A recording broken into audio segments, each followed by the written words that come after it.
واخيرا راح نحط لكم اسهل وصفه اللي هبلتوني عليها. سامحوني باش نبارطاجيها معاكم الايامات اللي عداو ما قعدتش خلاص، ها وجا وقتها. هاد الوصفه تقدروا تقدموها مع طاجين الحلو، مع المرقه حلوه، مع شبح السفره، تاكلوها وحدها. حاجه بنينه بزاف وسهله، وتقدروا ديروها باللوز ولا بالكاوكاو، بصح بالجوز بنتها وحدها. يلا نبداو بسم الله. انا خيرت التفاح الصغير هذاك باش كل واحد ياكل كعبه، قشرته نقيته خويته من الداخل، عمرته بالقارص.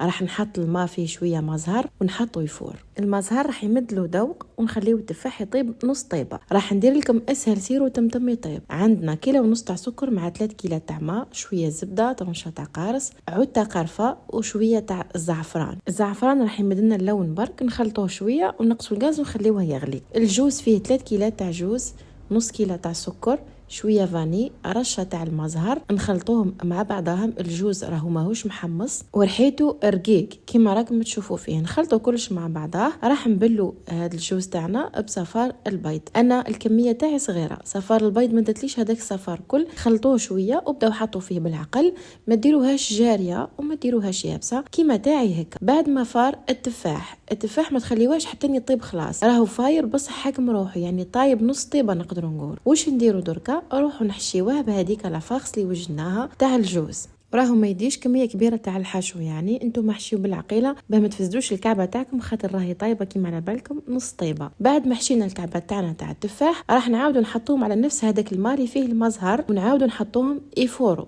باه التفاح يكمل الطياب تاعو، والجوز هذاك صفار البيض اللي فيه راح يطيب. راح نديروا خلطه سهله باش تمتم تعقد لكم السيرو تاعكم. مغرف كبيره تاع عسل الحر ومغرف صغيره معمره شوي نشا، نخلطوهم مع بعضهم ونحطوهم فوق السيرو تاعنا هذاك اللي كان يغلي. هذه الطريقه راح تخلي السيرو تاعكم يطيب تمتم. واذا تحبوه يجيكم كيما الكريمه، زيدوا شويه نشا على واش درت انا، يعني حنتخدروه شويه السيرو هذا. انا حبيته يكون شويه شويه ماشي خاطر بزاف، شويه برك. درت مغرف كبيره تاع عسل الحر مع مغرف صغيره تاع نشا. تحبوا ديروها تحبوا ما ديروهاش، بصح كي ديروها راح تمد بنا العسل الحر هذاك، راح يمد البنه تاعو في السيرو. ونخليوه يغلي شويه. وبعد ما يفور التفاح، يعني بعد ما تلقاو التفاح تاعنا طاب، راح نطفيو على النار، هنطفيو على السيرو هذا اللي طاب. السيرو راح نزيدوا له شويه تاع ما زهر، اللي حاب الماء ورد يدير الماء ورد، وراح نزيد له عصره تاع قارص، نعصروا فيه شويه تاع قارص. السيرو هذا بنين يهبل. كي نطفيو على السيرو تاعنا، راح نحطوا التفاح، كل كعبه تفاح تحطوها راح تشربوها بالسيرو ولا تسقيوها بالسيرو ونار طافيه. بعد اقفلوا على البرمه تاعكم وخليوا هذاك التفاح يتشرب السيرو هذا البنين.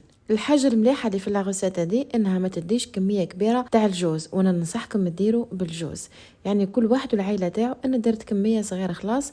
وحتى كي تحشيوه راهو ما يديش كميه كبيره تاع الحشو. زينوا به الطوابل تاعكم في رمضان كي يجيوكم ضياف، حتى ساير الايام تقدروا تاكلوه حتى في السهره بنين.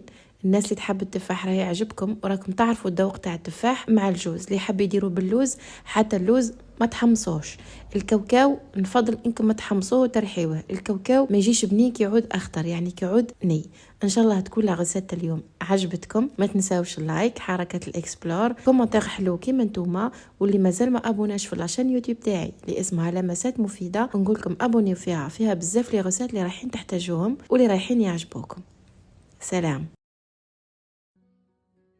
يا من عاديتني من غير سبة عيب عليك، لا تلقايا مليح في الظهر بحالي. كنت حبيبي انا وكنت متولع بيك،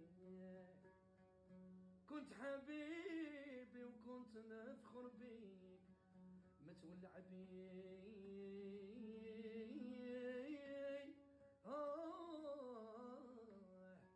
ليام وليال دخلوا بيناتنا الحسود وقطعت نجيك، دخلوا بيناتنا الحسود وقطعت نجيك. لا عيش طابني انا لا نوم حلالي، بالله عليك يا مليح، بالله عليك يا مليح.